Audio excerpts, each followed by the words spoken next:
Hello అందరికీ. ఈరోజు మేము కాకినాడలో ఉన్న రీవ్స్ రెస్టారెంట్‌కైతే వెళ్ళాం. అక్కడ ఫుడ్ ఎలా ఉందనేది రివ్యూ చేద్దాం. ఈ రెస్టారెంట్ లొకేషన్ వచ్చేసి రిలయన్స్ మార్ట్ ఆపోజిట్ స్ట్రీట్‌లో ఉంటుంది. ఎంటర్ అవ్వగానే రెస్టారెంట్ యాంబియన్స్ అయితే చాలా బావుంది. అండ్ చాలా సైలెంట్‌గా కూడా ఉంది. మేము వెళ్ళేసరికి పెద్దగా క్రౌడ్ అయితే లేరు. జస్ట్ 2, 3 టేబుల్స్ ఫిల్ అయ్యాయి. మేము రెస్టారెంట్స్‌కి ఎప్పుడో గాని వెళ్ళాం. ఏం ఆర్డర్ చేసుకోవాలో కూడా కన్‌ఫ్యూజనే. అసలే చాలా లేట్ అయిపోయిందని ఇంకా స్టార్టర్స్ అయితే చెప్పలేదు. మెయిన్ కోర్సే ఆర్డర్ చేసాం. స్టార్టర్స్ కూడా 250, 300 నుంచి స్టార్టింగ్. మెను మొత్తం ఒకసారి చూసేసిన తర్వాత మా ఫ్యామిలీలో అందరికీ బిర్యానీ అంటే చాలా ఇష్టం. సో, బిర్యానీ ఆర్డర్ చేద్దాం అనుకున్నాం. ఇప్పుడు రెగ్యులర్‌గా తినే దమ్ బిర్యానీ ఎందుకని చెప్పి నాన్ వెజ్‌లో మిక్స్డ్ మొగలాయి బిర్యానీ ఒకటి ఆర్డర్ చేసాం. మేము ఏ రెస్టారెంట్‌కి వెళ్ళినా ఫస్టే అన్నీ ఆర్డర్ చేయం. ఫస్ట్ ఒకటి తిని దాని టేస్ట్ ఎలా ఉందో చూసి అప్పుడే ఆర్డర్ ఇస్తాం.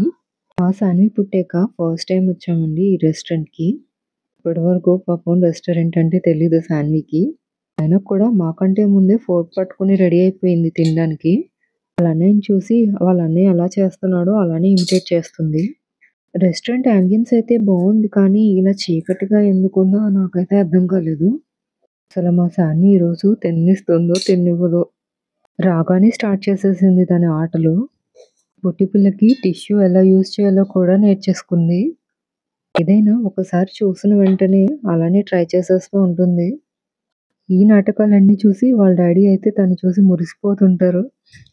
మెను కార్డ్ పట్టుకొని తిరగేసి, మరగేసి మరీ చదివేస్తుంది. అసలు దానికి తెలీదు ఈ మెనూలో తను తినే ఐటెమ్స్ ఏవి ఉండవని. ఫైనల్లీ ఫుడ్ అయితే తీసుకొస్తున్నారు. మాకన్నా లేట్‌గా వచ్చిన వాళ్ళకి కూడా ముందే సర్వ్ చేసేస్తున్నారు. మీకెప్పుడైనా ఇలా అయిందా? ఫస్ట్ అయితే టేబుల్ మీద ఆనియన్స్, నిమ్మకాయలు అండ్ రైతా పెట్టారు. ఇంకొక హాఫ్ అన్ అవర్ తర్వాత బిర్యానీ అయితే తీసుకొచ్చారు. అప్పుడే మా సాన్వి తిన్నట్టే యాక్టింగ్ కూడా చేసేస్తుంది. ఆర్డర్ చేసిన తర్వాత ఫుడ్ అయితే తీసుకురావడానికి చాలా టైం అయితే పడుతుంది. చాలా సేపు వెయిట్ చేయాల్సొచ్చింది. బిర్యానీ అయితే సర్వ్ చేస్తున్నారు. స్మెల్ చూస్తేనే చాలా టెంప్టింగ్‌గా అనిపించింది. మిక్స్డ్ నాన్ వెజ్ అన్నాను కదా! దీంట్లో ఏమేమి వచ్చాయో చూద్దాం. బిర్యానీలో అయితే చికెన్, మటన్ అండ్ ప్రాన్స్ ఇచ్చారు. ఈ మధ్యన ఈ మొగలాయి బిర్యానీ మంచి ట్రెండ్ అవుతుంది కదా! ఏ రెస్టారెంట్‌కెళ్ళినా కూడా ఇదే మెయిన్ మెనూలో కనిపిస్తుంది. మా సాయి అయితే ఫాస్ట్‌గా తినేద్దామని ట్రై చేశాడు. కానీ చాలా వేడిగా ఉంది. చెయ్యి కాలేంత వేడిగా తెచ్చారు ఈ బిర్యానీని.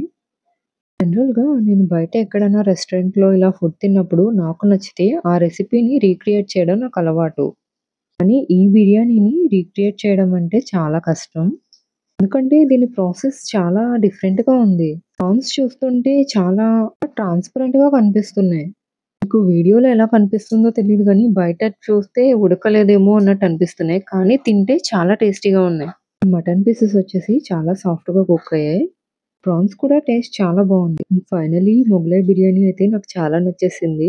దీన్ని ఎలా అయినా రీక్రియేట్ చేయాలి. నెక్స్ట్ అయితే క్వాంటిటీ వచ్చేసి ఇద్దరికైతే ఫుల్‌గా సరిపోతుంది. మాకు సరిపోలేదు. అందుకని మళ్ళీ చికెన్ ఫ్రై పీస్ బిర్యానీ ఒకటి చెప్పాం. చికెన్ ఫ్రై పీస్ బిర్యానీ అయితే టేస్ట్ వచ్చేసి యావరేజ్‌గా ఉంది. ఈ మొగలాయి బిర్యానీకైతే 5 ఔట్ ఆఫ్ 5 ఇవ్వచ్చు. ఈ ఫ్రై పీస్ బిర్యానీలో చికెన్ పీసెస్ అయితే చాలా టేస్టీగా ఉన్నాయి. కుక్ అయ్యాయి. ఫైనల్‌గా మా బిల్ వచ్చేసి 792 అయిందండి. 399 మొగలాయి బిర్యానీ, 330 వచ్చేసి chicken fry piece biryani.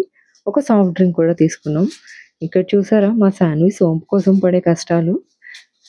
రీవ్స్‌లో food అయితే చాలా బావుంది. ట్రై చేయండి. Please subscribe for more videos.